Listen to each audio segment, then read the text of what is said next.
Кутмандуу таңыздар менен урматтуу кыргызстандыктар, урматтуу телекөрүүчүлөр, радио угармандар. Бүгүнкү мүмкүнчүлүктөн пайдаланып, бүгүнкү Нооруз майрамыңыздар менен чын жүрөктөн куттуктайбыз республикалык штабтын атынан.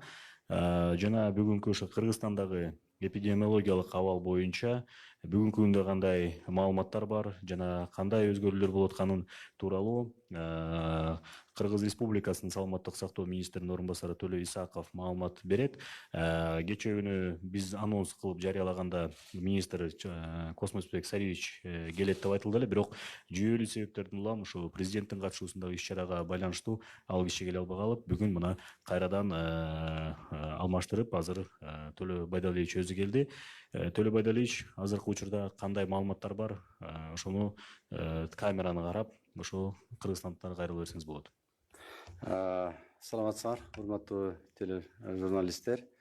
Бүгүнкү учурдан пайдаланып, мен ошо коронавирус боюнча кыскача маалымат берип коеюн. Бүгүнкү күндө алдын ала мен айтып коеюн. Өткөндө биз айтканбыз 6 учур катталган деп, Ошто анан жалалап аттадык. Бүгүнкү күндө дагы 6 учур катталганы турат. Азыр мынакей тактап атабыз. Бирөө Баткенде, 5-өө Сузакта. Ошол менен биздики бүгүнкү күндө 12 учур катталды деп айтсак болот коронавирус боюнча. Ошого карабастан бүгүнкү күндө акыбал туруктуу. Бүт структуралар менен МЧС, Минздрав жана башка структуралар менен бүгүнкү контролго алып иштеп жатабыз. Штаттык режимде дагы айта кетсек, мындан биз эч кандай бир паникага алдырбай, эч кандай бир паникага түшпөшүбүз керек. Мынакей дагы бир учур катталды, дагы 2 учур катталды, эмне болобуз деп эртең менен эле звонить этип атат. Мен айтып атам, эч кандай бир паникага алдырбашыбыз керек. Эч бир мындай бир паникага да түшпөшүбүз керек. Бул боюнча контактылары изилденип, аныкталып атат.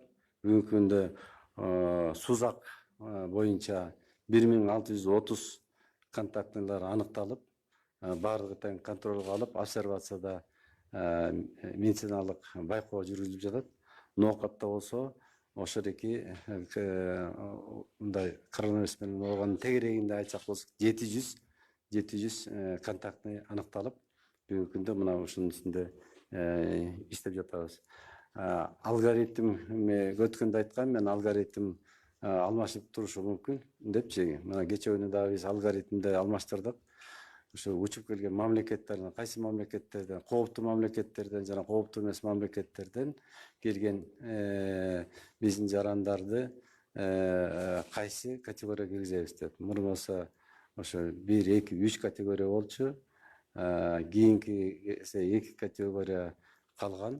Бүгүнкү күндө мынакей жарандарыбыздын баары тең, келгендердин баары тең. Биз болсо госпитализациядан мындай тартып атабыз. Госпитализацияга эгерде клиника байкалып, кандайдыр бир температура, оорусу же болсо жөтөлү байкалган болсо, аны сөзсүз түрдө биз стационарга жана обсервацияга жаткызып байкоо жүргүзөбүз.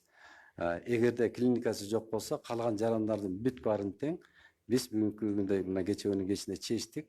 Бул боюнча министр Космосбек приказ буйрукка коюлду. Бүт мониторингти кайрадан иштеп чыгып, ошо клиникасы жок болсо, симптомдору жок болсо, анын баарын тең биз үйдүк шартта, үйдүк обсервацияга жөнөтөбүз деп чечтик. Кечээ күнү кечинде дагы ошо ар кайсы жактан, Москвадан учуп келди, Турциядан, ар кайсы жактан учуп келген жарандарыбыздын баарын тең үйдүк шартка лабораториялык анализ сөзсүз түрдө алынат. Бул учурда дагы анын баарын тең биз үйдүк шартка жөнөтүп атабыз. Үй шартында байкоо, наблюдение в условиях, домашних условиях обсервация деп коебуз. Ошо үйдүк шартта байкоо жүргүзөбүз.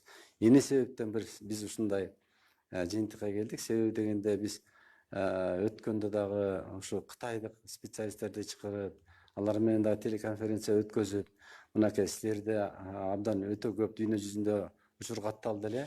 Азыр болсо кандай ушундай бир кескин түрдө оорулардын кыскаруу саны, анан эпидемиологиялык абал кескин түрдө мындай туруктууга келди, силер кандай ушундай жетиштиңер десек, алар өздөрүнүн опыту менен биз менен алмашты да, специалисттери бүт баарын тең айтып берди.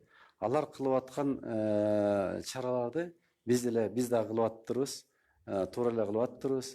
Бирок алар болсо кескин түрдө жана мен айткан үйдүк шартка кармап, көбүнчөсүн бүт баарын тең үйдүк шартка кармап, анан кийин абдан мындай бир жестко, мындайча айтканда катуу тартипте үйдүк шарттан эч жакка чыгарбай, көчөмө кыдырмай жок, бир айылдан бир айылга кыдырмай жок, бир шаардан бир шаарга бир кыдырмай жок деп ушундай бир тартипке келтирип алып, анан кийин катуу көзөмөлгө алынганда, андан тышкары бүт кичинекей шаар болобу, чоң шаар болобу, транспорттук жүрүүнү да толук менен токтотушкан, убактысынча токтотуп, бир ай, 2 айга ушундай токтотуп, анан кийин ушундай бир оорлар, ушундай шартта оорлар ары бери жүрүүсү азайып, кескин түрдө азайат экен да.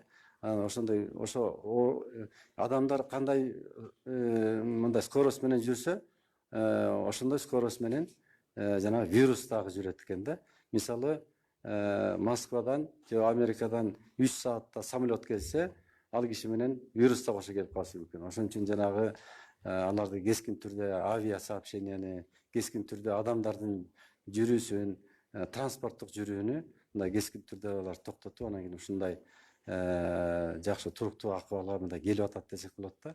Мен ойлойм бүгүнкү күндө дагы биз мына ушундай эгерде акыбал учуп баратса, мен ойлойм биз дагы ушундай шартты бир кабыл алышыбыз керек.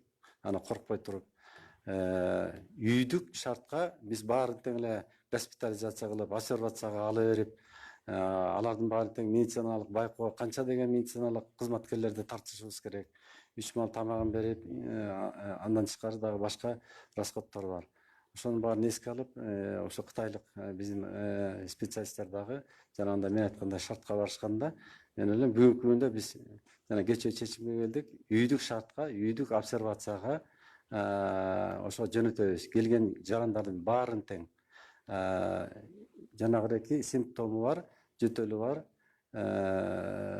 ошондой симптому барлар, клиникасы барларды гана только гана госпитализация кылабыз, калган баарын үйдүк шартка. Бул жерден жөнөтүп койбой, биз лабораториялык анализ алабыз башында, анан кийин 14 күндөн кийин дагы барып анализин алып туруп, анан кийин ошондой үйдүк шарттан да чыгарабыз, эгерде баары тең результат анализдердин баары тең отрицательный болсо. Андан тышкары, эгерде үйдүк шартка чыгара турган болсок, биз мурун болсо ошо жаран кайсы бир кооптуу мамлекеттен келип анан үйдүк шартта турса, биз болсо медициналык кызматкерлер бир күндө бир жолу алып байкап турса, мен ойлойм мындай эгерде шартта биз болсо мунун байкоосун оготен күчөтүшүш керек. Бир жолу барбай, 2 жолу же 3 жолу барып, жанагыдеки тартипти буза турган болсо, үйдөн чыгып кетип, досторуна кетип калып, бир көчөдөн бир көчөгө бара турган болсо, үйдүн сыртына чыгып кете турган болсо, андай учурда биз укуктук МВД, РОВДны дагы биз жардамга тартышыбыз керек да. Мына Кытайда ушундай тартипте кеткен. Уважаемые кыргызстанцы, уважаемые телезрители, уважаемые радиослушатели, всех еще раз поздравляем с праздником Ноурус. И у нас, мы ранее говорили, что будет выступать министр здравоохранения Космосбек Сариевич, но в связи с тем, что с проведением, с участием президента мероприятия, Космос Сариевич будет присутствовать там, и вместо него сегодня пришел заместитель министра здравоохранения Толя Исаков, и теперь вопросы будут на русском языке, и информация будет тоже на русском языке. Добрый день, уважаемые журналисты. В прошлый раз, забегая вперед, я скажу, в прошлый раз мы говорили о 6 случаях. Это в Джалалабадской области 3 случая зарегистрированы, и в Орской области, в Наукатском районе 3 случая. Сегодня я должен сказать, что вчера вечером зарегистрировано еще 6 случаев. Это, опять же, в Сузавском районе и в Баткенском районе 1 случай, и остальное в Джалалабадской области 5 случаев. Всего сегодня зарегистрировано 12 случаев, итого всего. новых случаев, еще 6 случаев вчера зарегистрировано. Об этом мы говорим открыто. Но, тем не менее, значит, не стоит паниковать, не стоит развить всякие слухи об этом, потому что с двойной скоростью идет регистрация в Российской Федерации, в Казахстане. Тем не менее, мы ожидали, что регистрация будет, возможно, регистрация будет у нас. Мы этого ждали, мы этому готовились, все структуры готовились к этому. И в настоящее время идет все случаи, почти все случаи завозные. О местных случаях идет сегодня расследование, сколько из этих приезжих, значит, заразились местные, то есть граждане. Сегодня это идет эпидемиологическое расследование данных случаев. А предыдущие 6 зарегистрированные, которые находятся в стационаре, они сегодня в удовлетворительном состоянии. Я сегодня утром узнавал еще клинические состояния, за исключением одного, который находится в Джалалабадской области, 74 лет нашему гражданину. У него не связанная с коронавирусом дополнительно есть болезни, сахарный диабет и урологические значит, болезни. На эти проводится соответствующее лечение. Но температура, кашель сегодня у всех больных отсутствует, чувствует себя удовлетворительно. Насчет этих, значит, идет расследование контактных новых случаев, 6 случаев. Сегодня я скажу, что общие контактные по Сузакском районе 1630, в Новокатском районе 700 случаев. Все они госпитализированы, находятся в обсервации. Значит, состояние этих контактных удовлетворительное. Никто, даже мы не говорим о подозрении среди контактных. Значит, идет медицинское наблюдение. Состояние у всех стабильное, сегодня стабильное.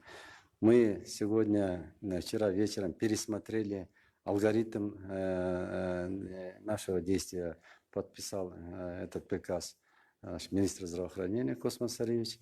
Если, соответственно, алгоритмы было ранее, помните, 3 категории мы разделяли, то есть из неблагополучных стран это первая категория, менее неблагополучная вторая категория и наименее неблагополучная третья категория. Дальше мы изменили категории, третью категорию полностью убрали, Сегодня тоже мы пересмотрели, и мы пришли к тому выводу, что всех из благополучных, скажем, неблагополучных стран не стоит госпитализировать, то есть обязательной госпитализации мы не подвергаем. Мы пришли к тому выводу, что всех, если отсутствует клиника, симптомы, всех держать и наблюдать, медицинское наблюдение проводить в условиях, домашних условиях, то есть подвергать их обсервации только в домашних условиях. Почему мы к такому пришли выводу? Во-вторых, очень много рисков. Мы не должны подвергать медицинских наших специалистов, которые обслуживают за, скажем, больными и за контактными. Это во-первых. Во-вторых, необоснованные расходы, большие, огромные расходы проводятся, трехразовое питание, обслуживание и так далее, и так далее. Но дело не в этом. Дело в основном в обоснованности.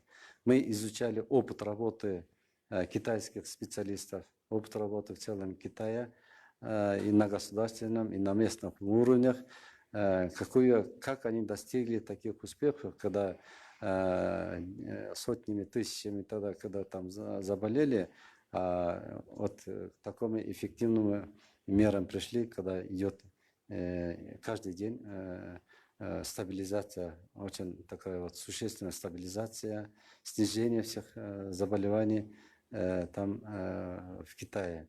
Значит, мы во время обмена опытом, значит, мы узнали о том, что все те мероприятия, которые в Китае проводятся у нас, они сказали, да, в Кыргызстане мероприятия проводятся очень правильные, но у них когда был резкий рост заболеваемости, они, вот то, что, о чем я говорил, значит, не обязательно госпитализировали всех.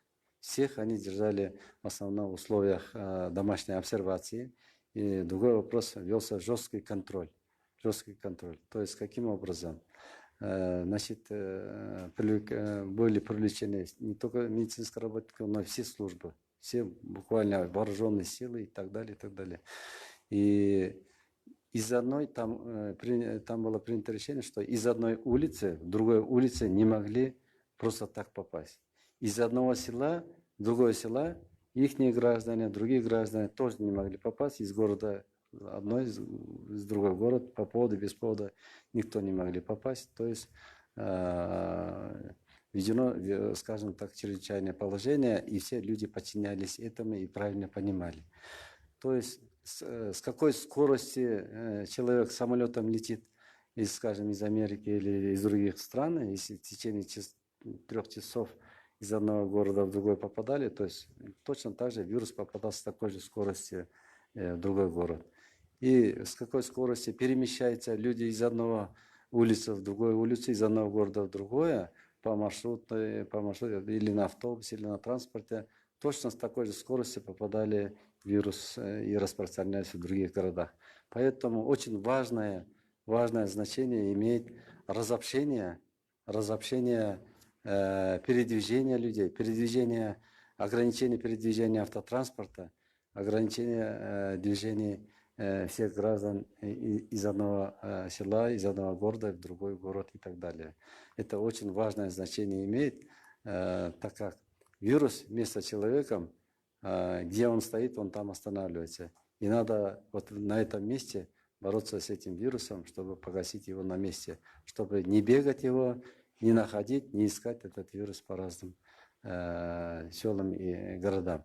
Я думаю, что мы тоже должны к этому таким жестким мерам прийти. Мы эти меры принимаем, но думаю, что эти меры должны быть более жесткие по передвижению граждан, по передвижению автотранспорта, и в том числе авиасообщений. Спасибо, Толе Байдалиевич. Мы тогда перейдем к вопросам. Урматтуу телегөрүүчүлөр, угармандар, биз суроолорго өтсөк, бизге онлайн режимде суроолор келип жатат. Жана буга чейин да суроолор келген. Азыркы учур Азаттык радиосунун баяндамачысы Бакыт Асанов суроо берип атат. Жаңы аныкталгандар кайдан келгендер? Бул жаңы аныкталгандар ошол эки Хаштан келгендер. Биздин граждандар. Кичи Ажылыктан. Да, Ажыда, Кичи Ажыдан. Булардын возрастын айта турган болсок, ошол эки 45 жаштан өйдө 70 жашка чейин возрасттар. Также вопрос, продлят ли карантин после 8 апреля, ведь коронавирус распространяется очень быстро. Если ситуация не будет изменяться, то, естественно, возможно, будет рассматриваться о продлении или прекращении карантина. Вопрос от информационного агентства Акипресс. Ранее сообщалось, что Китай может помочь, в частности, специалистами. Планируется ли приезд китайских эпидемиологов? Если да, то когда? Расскажите подробнее. Точная дата неизвестна, но мы данные переговоры прошли с Министерством иностранных дел, Министерством здравоохранения, министр сам тоже переговоры вел. В частности, вчера мы переговорили в качестве обмена опытом. У нас произошла телеконференция, расширенная телеконференция. С нашей стороны участвовали много специалистов. И мы очень много оттуда у них узнали, какие эффективные меры там проводятся, какая ситуация и какие меры мы принимаем. То есть сравнивали. Очень хорошие там в качестве обмена опытом мы получили очень много информации у них. И ожидается приезд китайских граждан в связи с тем, что стабилизация идет. Они намерены нам помочь тем средствами индивидуальной защиты, тепловизорами и другими, в качестве как гуманитарной помощи. Они намерены, у них есть большое желание. Вопрос от портала Club.kg. Какой у вас план, если пандемия затянется? Если если даже, скажем, у нас произойдет полная стабилизация, скажем, мы к этому стремимся, все структуры и органы. Если даже произойдет у нас стабилизация, то расслабление, не должно быть у нас расслабления, потому что если даже в соседних других странах эта стабилизация не произойдет, там будет, если напряженная ситуация по коронавирусу, то я думаю, нам тоже не стоит расслабляться, а работать в штатном режиме, пока ситуация в лучшую сторону не установится во всем мире. Мгм. Тоже вопрос от Клоп KG. Правительство США прогнозирует, что пандемия продлится минимум 18 месяцев. Как долго будут действовать вводимые сейчас ограничения? Значит, каждая страна ограничения принимает по-своему. Я думаю, поживем увидим. Я сказал, что значит, расслабляться не стоит. То, что прогнозирует США, у каждой страны есть прогноз, поэтому никто не сможет прогнозировать. То, что спрогнозировал США, она может быть и неправильным. Сегодня через 15 дней или в связи с установлением климата, жаркой ситуации, может оно становится через месяц, полная стабилизация может произойти во всем мире. Поэтому нам не стоит расслабляться. Прогнозы разные. Тоже вопрос от Клоп KG. Что вы делаете, чтобы тестирование на коронавирус стало доступным всем гражданам, в том числе в коммерческих лабораториях? Значит, сегодня я должен сказать, значит, лаборатория работает в штатном режиме. Южная лаборатория в северном регионе Бишкеке. Все в круглосуточном режиме работают, вирусологи. Тест-системы для определения коронавируса достаточные. Дополнительно мы обратились в Российскую Федерацию. Дополнительно, если раньше мы по 2000, 5000, то последний раз, вчера мы попросили еще о 20 тысяч тест-системах. Они намерены нам помочь, сказали, не будем продавать. В рамках соглашения, значит, мы намерены и дальше помогать от Российской Федерации. Что касается с частными лабораториями, то мы с ними сейчас договоримся о том, чтобы дополнительно привлечь и специалистов частной лаборатории. Буквально на днях нам обратились из Кореи, из Китая, бизнесмены о том, что предлагают, интересные исследования предлагают, когда за 20 минут, за 20-25 минут определяют коронавирус экспресс-тест-системами. Лично я сам с ними встречался, значит, изучали, что это за тест-система. Значит, мы заинтересованы в этом. И если специалисты наши одобрят, то обязательно мы примем эти тест-системы и в ближайшее время даже, возможно, будем апробировать эти тест-системы. Даже если для первой категории приезжих стран из неблагополучных, мы однозначно для себя решили, что будет проводиться глубокие исследования в условиях ПЦР-лаборатории, которые мы сейчас делаем. А если есть, скажем, желающие там чувствуют себя там клинически там кашель там или же насморк и так далее, температура там, если он хочет, он никуда не езжал, ни с кем не контактировался, из неблагополучных стран он не приезжал. И если он хочет, то мы, пожалуйста, протестируем эти системы, кто пожелает. Поэтому вот сейчас тоже очень много желающих протестироваться. Но по поводу, без повода необоснованно ничего не должно быть. Поэтому мы им объясняем, что в первую очередь нужно обратиться к врачам, а врач уже определит, почему такая температура. При любых инфекциях, даже если дизентерия, она дает температуру. Поэтому при любых каких-то симптомах люди очень обеспокоены, и они обращаются. И врач определит, нужно ли протестировать на коронавирус или же другое лечение нужно. Поэтому я говорю всем о том, что в первую очередь, если вы почувствовали себя плохо, нужно обратиться к врачу. Если высокая температура, лучше никуда не выходить, а вызвать на себя скорую помощь, скорого врача. Какую пиковую нагрузку в связи с пандемией способна выдержать система здравоохранения Кыргызстана? Что вы делаете, чтобы этот лимит увеличить? мы разработали специальные, скажем, алгоритмы о том, что при одном случае, что мы должны делать, какая у нас готовность, при 10 случаях, при 100 случаях и при массовом поступлении случаях, какие у нас силы есть и средства, ресурсы при единичном и при массовом. Значит, мы посмотрели свою готовность, свои ресурсы, включая и тест-системы и так далее, и так далее. Мы соответствующие готовности на соответствующем уровне мы имеем. Говорит о том, что мы, если не готовы, если одномоментно 100 случаев, неверно, мы к всякому событию, к всякому случаю мы полностью готовы. И все службы к этому готовы.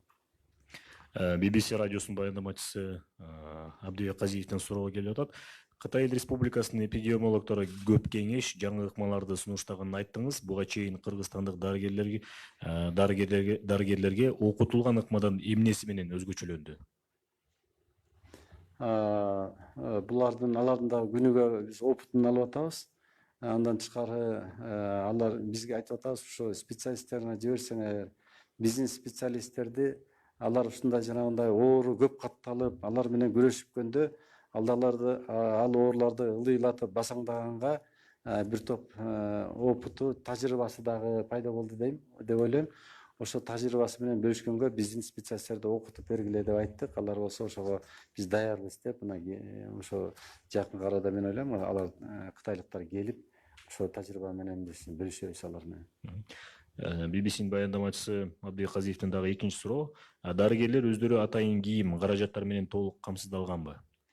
Значит, бүгүн кээ бир биздин жарандар айтат да, менин үйүмдө мисалы бир инибиз бар, ошодоки жөтүлүп атат, анан атайын бир биз костюм кийишибиз керекпи? Ушундай дагы суроолорду берип атат да.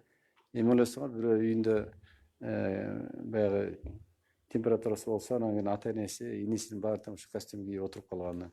Биз айтып түшүндүрүп атабыз, анын кажети жок. Бирок бүгүнкү күндө медициналык кызматкерлерге сөзсүз түрдө биз камсыз кылышыбыз керек, толугу менен. Бүгүнкү күндө мынакей Жалал Абадта чыкты, Ошто чыкты, Баткенде бир учур. Ошонун баарына тең толук кандуу бүгүнкү күндө маскасы дагы, жанагы бир кийген костюм, средства индивидуальной защиты деп коебуз, баары тең толук кандуу биз камсыздап бердик. Дагы мына Кытай жактан, мына Өзбекстан жактан жана эл аралык уюмдар жакшы жардам берип атат. Биз аларды чакырбасак дагы, алар бизге өзлөрү келип, биз кандай жардам берели? Мына биздин акча каражатыбыз да бар, башка жанагы средства индивидуальной защиты, маскабыз да бар, ошону алып келгенге даярбыз деп биз алар менен сүйлөшүү жүргүзүп атабыз. Бүгүнкү күндө мынакей маска жок дегенбиз, Южный регионго бүгүнкү күндө маскалар, бир топ маскалар пайда болду деп элдерде өздөрү айтып атат. Ушу Жалал Абадта, Баткенде, Ошто деп себелегенде бүгүнкү күндө суткасына 20 миңге чейин чыгара турган биздин производство ачылды. Өзүбүздүн Кыргызстанда алар иштеп атат. Андан тышкары марлы повязка дагы тигип атышат. Оштода ушундай производство ачылды, Бишкекте. Мунун үстүндө мындан тышкары дагы эл аралык уюмдар менен иштеп атабыз. Аларга бүгүнкү күндө алып келип атат. Средства индивидуальной защиталарын алып келип атат. Биз анын баарын таратып берип атабыз. Эң биринчи очередь ушу медициналык кызматкерлерди камсыздоого жагын карап атабыз. Бизде канча тест калды? Жаңылары келип атабы? Жана канча тестти биз пайдаландык? Бүгүн эгерде мурун бир 20, 30, 50 тест системаны күнүгө расход кылсак, бүгүнкү күндө биздин жарандар, чет мамлекеттеги жарандар ошо өзүбүздүн элибизге келүү жагы мындай активдүү түрдө бири менен сүйлөшүп, күнүгө 100дөн 200дөн ушундай жаран, биздин жарандар келип атат.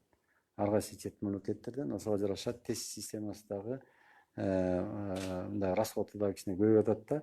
Ошого карабастан бүгүнкү күндө бизде жетиштүү тест система, жетиштүү, толук кандуу, үзгүлтүксүз болбойт деп айтам. 6,5 миң тест системабыз бар.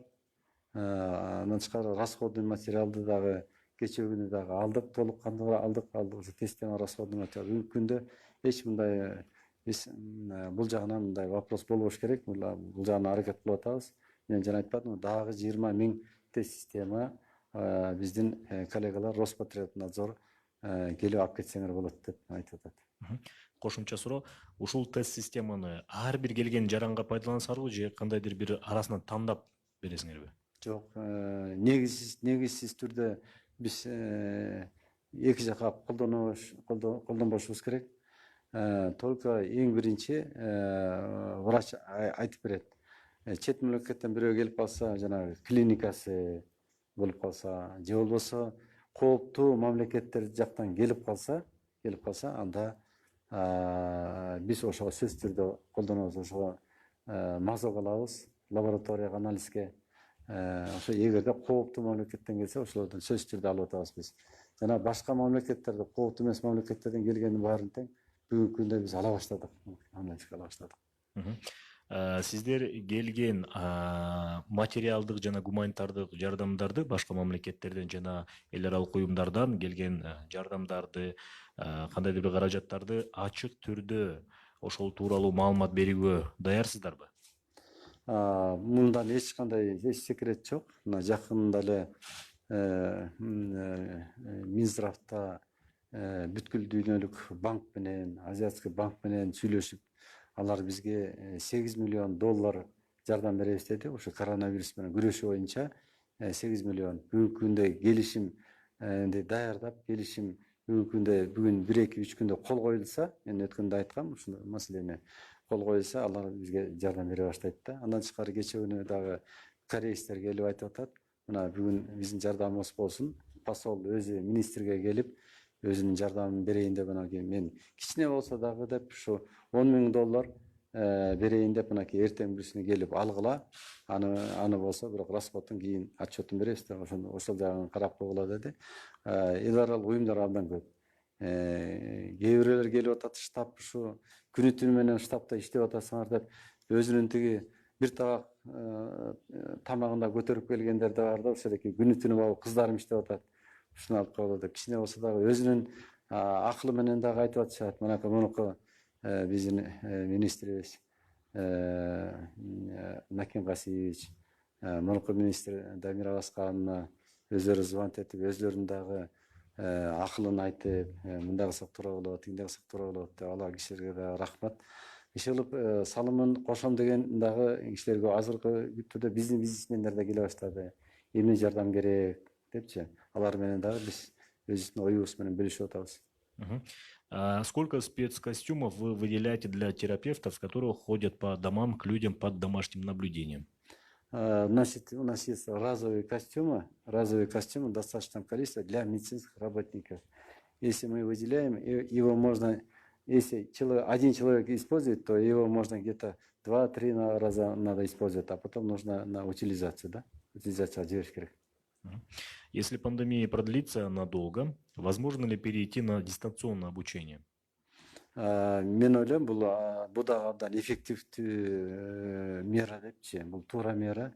Ошо дистанциялык обученияны эми анын механизм иштеп чыгып, анан кийин ушу Минобразование айтып берсе туура болот да. Мен ойлойм, бул туура эле маселе деп ойлойм. Себеби дегенде биз элдерди өзгөчө студенттерибиз, жаштарыбыз көп да. Улуу кишилерге караганда алардын мындай передвижениясы деп коебуз, абдан активдүү түрдө. Анан бири-бири менен баарлашат, бири-бирине барышат дегендейчи. Дистанциялык системага убактылуу мондай кырдаал заманда өтсөк, туура эле деп эсептейм мен. И вопрос от обозревателя, корреспондента информационного портала «Кактус Медиа» Делю Юсуповой. Известно, что обучено 800 медиков. Сколько планируется еще обучить? Бүгүнкү күндө биз өзүбүздүн муктаждыгыбызды айтып бергенбиз, канча специалисттер окутуш керек, ар кайсы тема боюнча, өзгөчө мына коронавирус боюнча уже 800-тен да ашык болуп кетиши мүмкүн. Бүгүнкү күндө дагы бир 200-300 специалистти караштырып атабыз, ошолор дагы окутуп берилет деп. Бүгүнкү күндө биздин институтубуз бар, өзүнүн повышение квалификации деген. Ал жерде программа атайын программа иштелип чыгып, ошо специалисттердин баары окутулуп атат. Бүгүнкү күндө дагы 200 специалисттерди даярдап атабыз, ошо дагы окутуш керек депчи. Башка эл аралык уюмдардан дагы алардын чет мамлекеттен специалисттер дагы окууга тартып атабыз да. Вопрос также от Дили Юсуповой, Cactus Media. Сообщалось, что из эпидемиологического фонда выделено 30 миллионов для доплаты медработникам, а сколько им доплачивают в сутки или в месяц? Бул 30 миллион жалаң эле жана зарплатасын эмес. Бул болсо жанагы бир жолку кийген костюмдар, медициналык костюмдар, маскалар, дес средстволор, жанагы ар бери ташкан машинелер, скорый помощьторго ар кандай шаймандарды алып ошондойки изоляторду ачканга алардын расходдору да көп да. Ар бир мына бүгүнкү күндө 1600 койка ачканбыз, ошонун баарына тең расход керек. Аяк обслуживающий персонал иштеп атат. Жана гигиеналык средстволордун баарын тең алышыбыз керек. Ошонун баарына расход ошого кетип атат да. Зарплата боюнча биз бүгүнкү күндө өзүнүн зарплатасы 6000, 7000, 10000 болсо, ошолору сакталып кала берет, аны алат. Андан тышкары дагы биз дагы жакшы күнү түнү иштеп атышпай буларчы төлөп берип атабыз. Мынакей мен айтайын, ошо областы, ошо Бишкекте иштегендер боюнча өткөндө анализ карап чыксак, өзүнүн зарплатасынан тышкары 10.000, 15.000, 20.000, 25.000 чейин зарплата алып атышат. Спутник Кыргызстан маалымат агенттигинин кабарчысы Селиман Карымшаков суроо берүүдө. Коронавирус аныкталган 6 адам жергиликтүү тургундарбы же башка өлкөдөн келгендерби? Андай болсо кайсы өлкөдөн келгендер? Баары тең биздин жарандар, биздин тургундар. Экинчи сурообуз экен. Алтоонун жаш курагы канчада, канчасы эркек, канчасы аял киши? Бул жерден акыркысы ошонун жартысы аял, жартысы эркек болот. Боорукка 12-нчи. Жаш курактары 45 жаштан 75 жашка чейин болот. Көбүнчө мында улгайган адамдар көп болуп атат да. Өзгөчө улгайган адамдардын иммунитеттери дагы кичине төмөндөйт. Ошону эске алып биз медициналык ошонун тегерегиндеги жүргөндөрдү обслуживать этип жүргөн медициналык кызматкерлерди да күчөтүп атабыз да, экиселентип. Ала Тоо 24 маалымат студиясынын кабарчысы Айжан Омолдошов мындай суроо берүүдө. Кечээден бери Актала районунда 5 киши 14 күндүк карантинге жаткызылыптыр. Алардын анализи кандай чыкты? Алар болсо оорулуу эмес, булар болсо жана контактный деп коет. Биз болсо азыр жалаң эле ошодоки оорулардын тегерегиндеги контактныйларды карабастан биз ошо оорулардын контактныйлар менен дагы ким контакт кылды? Мына ошондой мындай кеңейтип атабыз да. Айна чөйрөнү биз болсо ошодоки мисалы кичине Хаштан келгендердин тегерегинде, үчөөнүн тегерегинде бир 200 адам үй бүлөсү контактта болсо, биз болсо андан арыда кеттик. Ошол айылда ким менен сүйлөшкөн, анан ким конокко келген, андан арыдагы ошодоки ал контакт менен ким контакт кылды эле сүйлөштү эле деп, ошонун баарын тең кеңейтип, мен айтып атпайм, жана Сузакта мисалы 1630 адам болсо, ошодоки 3 адам тегерегинде, Ноокатта 700 адам тегереги кеңейтип атабыз да. Эгерде ошону кеңейтип, анан ар бир ошо контактыларды медициналык байкоо жүргүзүп эметпесек, мындан ары дагы андан ары таратып кетпеш үчүн биз өзүбүздүн көзөмөлүбүздү кичине кеңейтип атабыз да. Жана жогоруда Cactus Media'нын кабарчысы Дилия Юсупова айтты эле, ошону кайра орусча кайталап берип коесузбу дейт. Сообщалось, что из эпидемиологического фонда выделено 30 миллионов для доплаты медработникам, а сколько им доплачивают в сутки или в месяц? Ошону орусчасын дейт. Значит, эти 30 миллионов выделены на эпидфонд правительством Кыргызской Республики. Эти 30 миллионов направлены не только на зарплату, скажем, медицинского работника, обслуживающего персонала. Эти средства направлены все, скажем, на дезинфицирующие средства, на средства индивидуальной защиты, маски, значит, на развертывание, я уже говорил до этого, что на развертывание этих 1600 коек, постельные принадлежности, обслуживание всякие гигиенические принадлежности и так далее, и так далее. То есть на горюче-смазочные материалы, на перевозке этих контактных, привоз, привезти, увезти и так далее, и так далее. То есть очень на каждое, я уже заранее скажу, что вперед забегаю, что на каждый сом, на каждый тыин мы будем отвечать, и с нас, конечно, и спросят. Поэтому здесь жестко прослеживается. Что касается зарплаты, значит, да, сегодня обслуживающий персонал работает в круглосуточном режиме, в таком напряженном режиме, и мы должны отнестись к ним очень серьезно. И я, вот, придя сюда,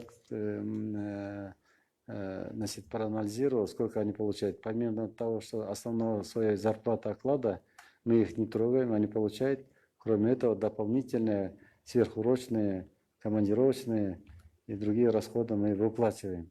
То есть всего, если смотреть, кроме оклада заработной платы, они получают от 10 тысяч до 20-25 тысяч сомов. Жаңы эле ушу Ала Тоо студиясынын кабарчысы Айжан Момолдошова суроо бербеди беле? Ал айтат, ал келгендер Актала районундагылар дейт, алар Умрадан келген эмес, Япониядан келгендер дейт. Биз кооптуу мамлекеттен келгендердин баарын тең жанагы обсерваторияга үйдүк шартка жаткызып байкоо жүргүзүп атабыз да. Алар ошо Япониядан келген, Япониядагы биз үчүн кооптуу мамлекет болуп эсептелет. Ошон үчүн биз аларды жөн койбой ошо жаткызып, анын тегерегиндеги дагы контактыларды мисалы карап атабыз да. Каяктан келдилер, ким менен сүйлөштү эле. Ар бир жаткызгандардын баарын тең биз ошол эки мисалы кичине хачка барып келгендер менен дагы байланыштар барбы, жокпу деп сүйлөшүп атабыз. Дагы бир айтып коюп кете турган маселе, мисалы мен эмне үчүн айтып атам, жанагы бири менен бир көчөдөн бир көчөгө барбасын, бир айылдан бир айылга барбасын, ошол экини биз ошол жагын карашыбыз керек депчи. Ошол жагына бир чекит коюп, бөгөт коюшубуз керек. Себеби дегенде мына кече күнү эле ошо ноокаттан ошо өзүнүн ата энеси ооруп атса, ошол жерде ал прямой контакт болуп эсептелет да. Анын кызы кече күнү качып келип, такси менен түнү менен качып келип, Чүй областына бир жерге келиптир. Кече күнү түнү менен издеп, аны таап, кайсы жерде болот, укуктук органдар менен бирге аны болсо ал келип алып анан бияка келип контакт болду да. Бияка туугандар менен. Ошо туугандар менен кошо баарын тең алып келип туруп бүгүнкү күнү жаткызып, эми анын тегерегинде дагы эпидемиологиялык расследование изилдөө жүрүп атат да. Айтып аткан себебим, эгерде биз катуу чара колдонбосок, ушундай качып бирине барып туугандарына, досторуна ушундай келе берет, анан кийин жанагы Өкүнүчтүү көрүнүш. тарап кетиши мүмкүн да жанагы. Ошол тарап кетиш үчүн мен айтып атпайм, жанагы бүгүнкү күндө жанагы бүт бири сообщениялардын баарын токтотуш керек. Транспорттук каттаманы, жанагы жарандардын жүрүүсүн дагы мындай бир катуураак бир чекит коюшубуз керек деп мен эсептейм да. Мына Кытай ушундай жолу менен барып анан жанагындай басымдыганга жетишкен. Кактус медиа агенттигинин дагы бир жолу бир суроо келиптир. Многие зарубежные медики говорят, что в любом случае коронавируса мы будем болеть каждый год как гриппом и ОРВИ. Сейчас какая стратегическая задача у Минздрава? Запустить его мягко, чтобы не было резкой нагрузки на врачей, больницы и общей смертности? Или вы все же надеетесь не допустить распространения вообще, пока вакцину и лекарства не придумают? Да, конечно, мы надеемся на лучшее, чтобы полностью, значит, стабилизировать. Для того, чтобы ситуация, мы должны наиболее жесткие меры принимать. Я говорил о том, что необходимо, начиная транспортное сообщение и сообщение наших простых граждан. Об этом речь идет. Конечно, мы надеемся. Дело в том, что данный вирус, сезонный вирус, грипп А, скажем, грипп, который ежегодно многие наши граждане испытывают, она до конца изучена. Более того, значит, есть вакцина, есть соответствующее лечение. А для нового коронавируса она до конца не изучена. Она во много раз регистрация его меньше, чем обычного гриппа. намного меньше. Но ввиду того, что она просто до конца не изучена, вакцина еще не придумана, есть определенная озабоченность у многих, и поэтому я думаю, что обостренное внимание к этому коронавирусу вот такая вот ситуация, наиболее обостренная, так как еще неизвестна. И Всемирная организация здравоохранения говорит о том, что мы не должны расслабляться, а продолжать эти мероприятия против данного коронавируса в штатном режиме должны продолжаться. Вопрос от информационного сайта elgazit.kg. Как обстоят дела с аппаратами ИЛВ, ИВЛ, которые должны были прибыть в количестве 200 штук при помощи средств Всемирного банка? Да, сегодня я говорил о том, что они намерены помочь на 8 миллионов долларов. И сегодня эти 8 миллионов долларов, они все расписаны, начиная от средств индивидуальной защиты, транспорта, другими оборудованиями и другими мероприятиями. В том числе заложены вот эти, о чем мы говорим, 200 ИВЛ, аппарат ИВЛ. Как будет подписано это соглашение, я думаю, будет отработан механизм поставки этих оборудований ИВЛ. И как раз вот вопрос от корреспондента Вести KG Гулиза Чудбаевой. Были ли те, кто сопротивлялся обследованию среди новых выявленных? Среди новых выявленных таких сопротивлений нету. Дело в том, что при активном разъяснительной работе, и журналисты нам очень много помогают. Люди уже поняли. Люди, они сами, я говорил, сами стремятся прийти и сами просят, чтобы их обследовали. То есть люди уже начали обращать внимание на свое здоровье. Если они, скажем так, остро не обращали на свое здоровье, а в данном случае маленький кашель, и они уже бегут или обращаются уже к врачам. Поэтому в данном случае таких противоречий, точнее, что я не буду лежать или не буду обследовать, таких не было. Наоборот, они восприняли это спокойно. Вопрос также от elgazit.kg. Россия объявила о создании зеленого коридора для доставки продуктов первой необходимости, включая лекарственные препараты из других стран, включая государства Запада, на которых действовали антисанкции. Все продукты освобождены от таможенных и налоговых обложений. Планируется ли создание подобного зеленого коридора для нас? Я думаю, этим вопросом активно занимается соответствующая структура и правительство, поэтому вопрос к ним.